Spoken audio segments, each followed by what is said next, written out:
तो सबसे पहले आपसे प्रश्न है, ये भाषा क्या होता है? भाषा का परिभाषा क्या है ना? तो भाषा का परिभाषा क्या कह सकते हैं? भाषा अभिव्यक्ति का एक ऐसा समर्थ साधन है। क्या है?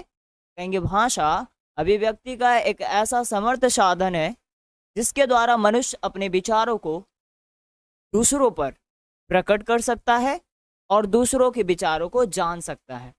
यही तो भाषा भाषा कहलाता है ना। तो भाषा का सरल परिभाषा क्या होना चाहिए? भाषा का सरल परिभाषा यही कि भाषा अभिव्यक्ति का एक ऐसा समर्थ साधन है जिसके द्वारा मनुष्य अपने विचारों को दूसरों पर प्रकट करता है और दूसरों के विचारों को जान सकता है। यही भाषा कहलाता है। संसार में अनेक भाषाएं हैं।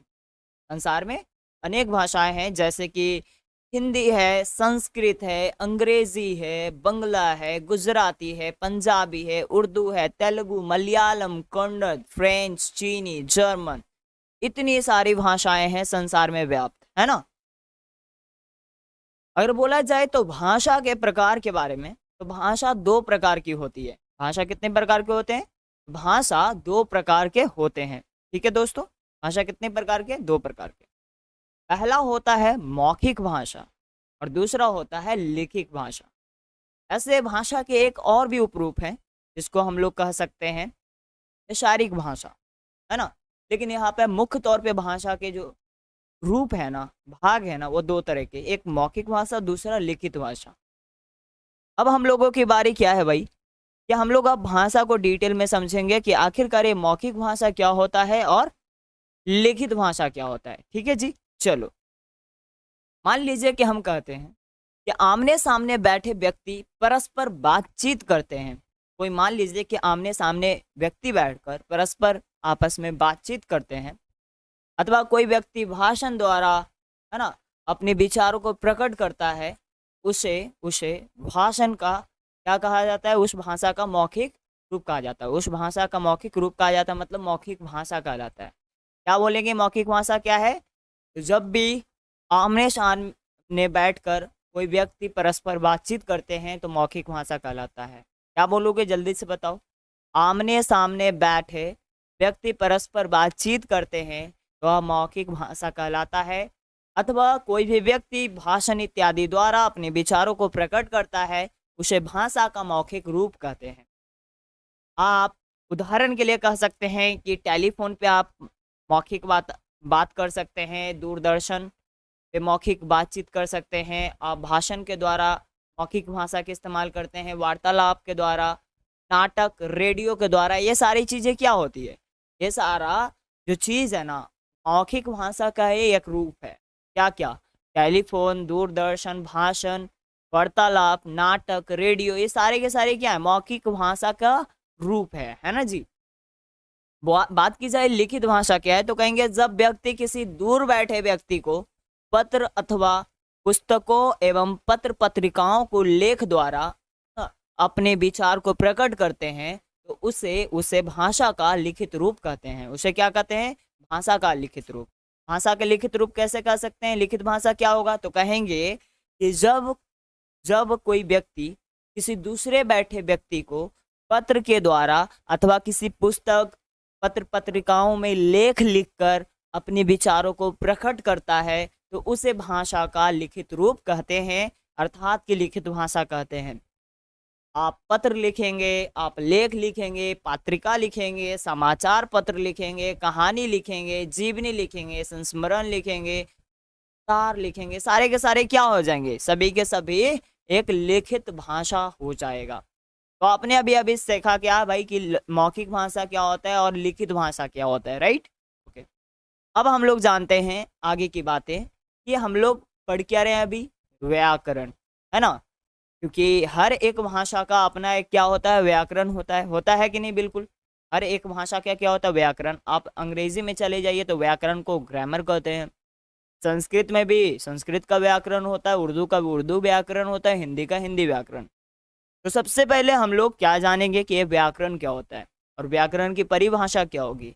तो कहेंगे क्या कि व्याकरण वह शास्त्र है जिसके द्वारा किसी भी भाषा के शब्दों को या तो उसके वाक्यों को शुद्ध स्वरूपों में या शुद्ध प्रयोगों के विशद ज्ञान कराया जाता है, उसे ही व्याकरण कहते हैं। मतलब बिल्कुल आसान शब्दों में क्या कहोगे, व्याकरण वह शास्त्र है जिसके द्वारा किसी भी भाषा के शब्दों को या वाक्यों को शुद्ध रूपों में, है ना, लिखते हैं या बोलते हैं या उसका प्रयोग करते हैं, वही व्याकरण कहलाता है। समझे? बिल्कुल। भाषा का क्या बोलोगे आप? व्याकरण वह शास्त्र है जिसके द्वारा किसी भी भाषा के शब्दों या वाक्यों को शुद्ध रूप से, है ना, बोलते हो, लिखते हो या प्रयोग करते हो, उसे ही क्या कहते हैं? व्याकरण कहते हैं। अब बात यहाँ पे आती है कि भाषा और व्याकरण के बीच संबंध क्या है। क्या ये दोनों अलग अलग रह सकते हैं या एक दूसरे के बिना नहीं रह सकते? तो मेरा जवाब होगा कि नहीं, ये संभवतः नहीं हो सकता है।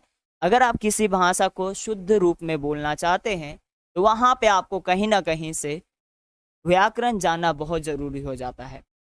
तो हम कह सकते हैं कि भाषा और व्याकरण के बीच बहुत घनिष्ठ संबंध है। कैसे? कहते हैं कि कोई भी मनुष्य शुद्ध भाषा का पूर्ण ज्ञान व्याकरण के बिना प्राप्त नहीं कर सकता। अगर वो चाहता है कि मैं बिना व्याकरण के, है ना, किसी भी भाषा का शुद्ध पूर्ण ज्ञान कर लूँ, तो ये संभव नहीं है। कोई भी मनुष्य शुद्ध भाषा का पूर्ण ज्ञान व्याकरण के बिना प्राप्त नहीं कर सकता। अतः भाषा वह व्याकरण का घनिष्ठ संबंध है। कहते हैं कि अतः भाषा और व्याकरण का वह घनिष्ठ संबंध है। क्या घनिष्ठ संबंध है जी? गौर करना। क्या है भाई? तो कहेंगे वह भाषा में उच्चारण करने के लिए, शब्दों का प्रयोग करने के लिए, वाक्य का गठन मतलब वाक्य बनाने के लिए, अर्थों के प्रयोग के लिए, है ना, इन सभी रूपों में निश्चित करता है कि आप व्याकरण का सहारा लोगे, चाहे कोई भी भाषा के इस्तेमाल कर रहे हो, चाहे वो इंग्लिश की भाषा हो, है ना, अंग्रेजी भाषा हो, उर्दू भाषा हो, कोई भी भाषा हो, उसकी व्याकरण होती है। व्याकरण क्यों होती है?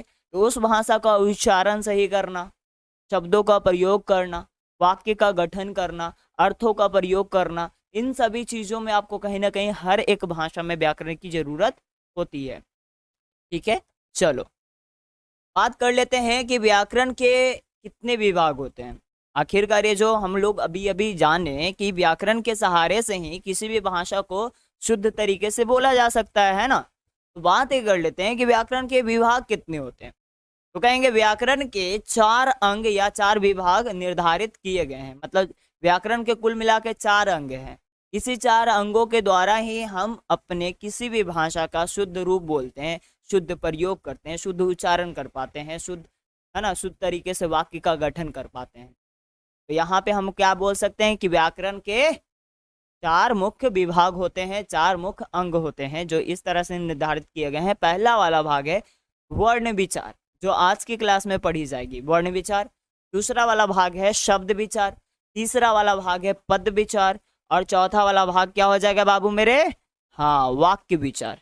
तो इन सभी चीजें क्या है? तो ये सभी चीजें जो हैं व्याकरण के विभाग हैं, है ना, व्याकरण के अंग हैं।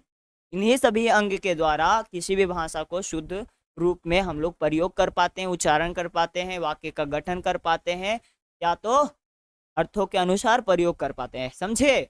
चलिए, तो क्या क्या हो सकता है वो व्याकरण का अंग? तो कहेंगे वाक्य विचार, शब्द विचार, पद विचार और वाक्य विचार, वर्ण विचार, शब्द विचार, पद विचार और वाक्य विचार। ये 4 के 4 होते हैं। ठीक है, चलिए अब बात ये आ जाती है कि सर भाषा तो आपने बता दिया, है ना, एक बोली भी होता है। ये बोली क्या होता है? बहुत ज़्यादा कन्फ्यूज़न होता है भाषा और बोली में।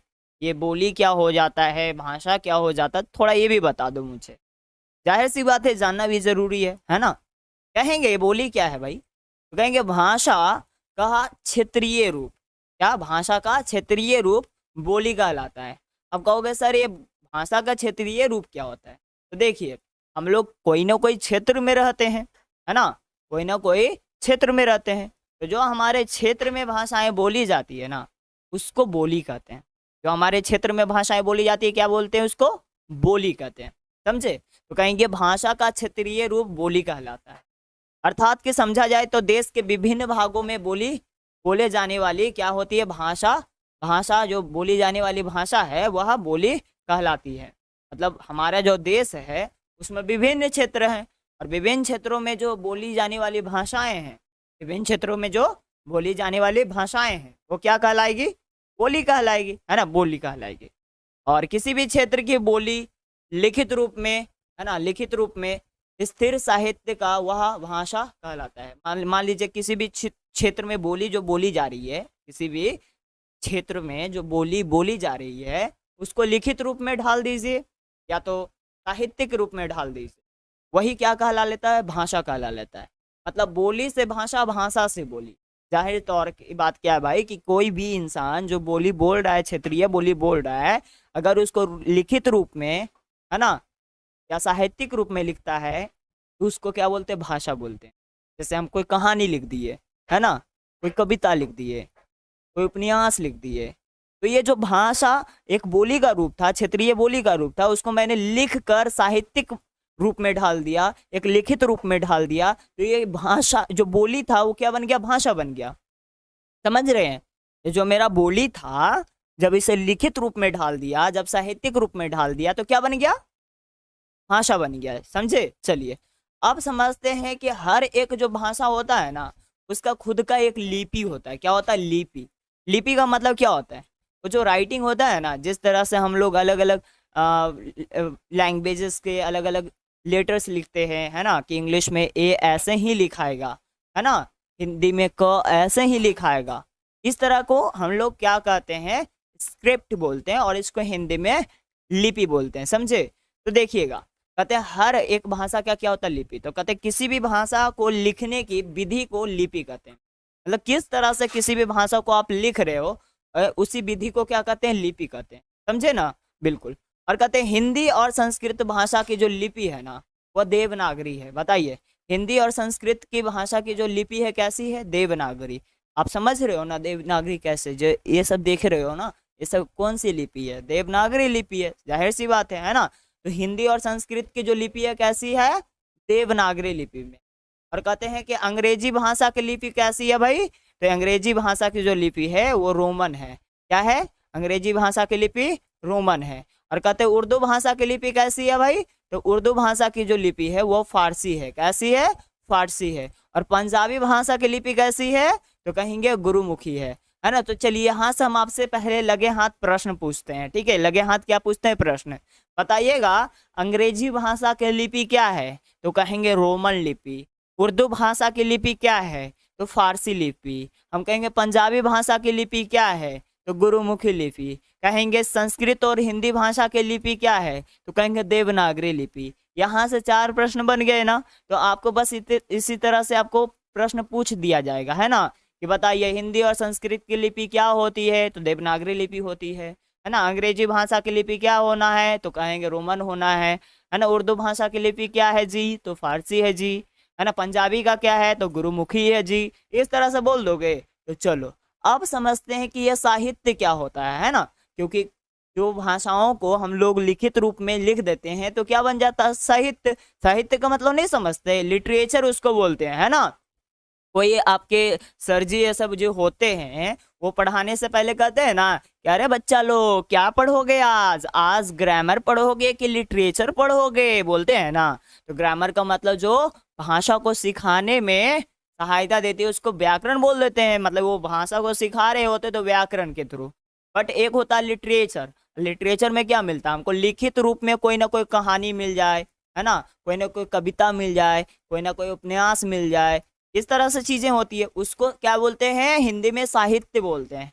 अब कहता है साहित्य क्या होता है, तो साहित्य का मतलब समझो। कहते हैं कि ज्ञान राशि का संचित कोष ही साहित्य कहलाता है। आप कहोगे संचित कोष क्या होता है, अरे संचित कोष मतलब जहाँ पे बहुत सारे ज्ञान की बातें, है ना, कोई ऐसी चीजें लिख दी गई हैं कोष की तरह। कोष मतलब डिक्शनरी की तरह संचित कर दी गई है ना, वहाँ पे स्टोर कर दी गई है, उसी को क्या कहते हैं, साहित्य कहते हैं। मतलब कि ज्ञान राशि का संचित कोष ही क्या कहलाएगा, साहित्य कहलाएगा, है ना। और कहेंगे क्या, साहित्य किसी भी देश, जाति, वर्ग और जीवंत रखने का, उसके अतीत रूपों को दर्शाने का एकमात्र क्या है, साक्ष्य है ना। साहित्य क्या होता है कि मान लीजिए कि कोई भी देश है उसके बारे में बातें लिख दी गई है, कोई भी ऐसा जाति है उसके बारे में बातें लिख दी गई है, कोई वर्ग है उसके बारे में, कोई जीवंत चीजें उसके बारे में कोई बातें लिख दी गई है, कोई अतीत के बारे में मतलब पास्ट के बारे में कोई बातें लिख दी है ना, बीते हुए कल के बारे में कोई बातें लिख दी, तो उसको दर्शाने का एक क्या है, एकमात्र साक्ष्य है। जैसे कि हिस्ट्री जो है,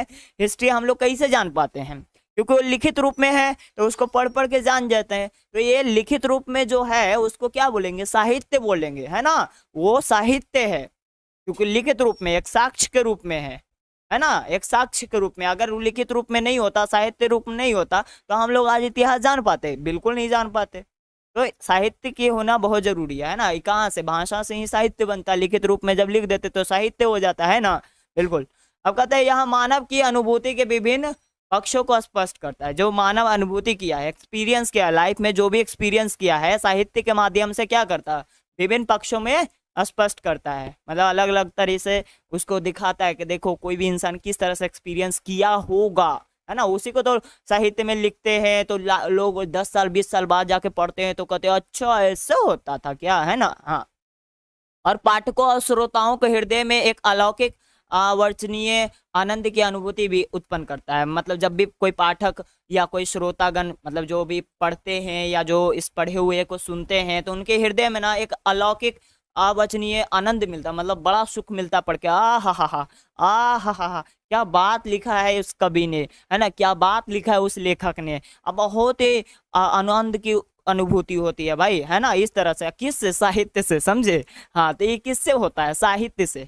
क्वालिटी ऑफ एजुकेशन करनी हो, 12th की प्रिपरेशन हो भी फुल ऑफ डेडिकेशन, जिसमें हो जीरो इल्यूजन और आपको मिले कंप्लीट सॉल्यूशन, तो मैं लेके आया हूँ revolution batch. So this batch dedicated only for Bihar board 12th class 2024 students, जिसमें आपको मिलेंगे free PDF notes, complete practice set, previous year questions paper solutions, yearly model paper solutions, daily quiz test and खूब सारी test series के साथ साथ बल्कि VBI most important guest question answer के line by line chapter wise handwritten notes, साथ ही साथ फेस टू फेस लाइव महा marathon one shot video class.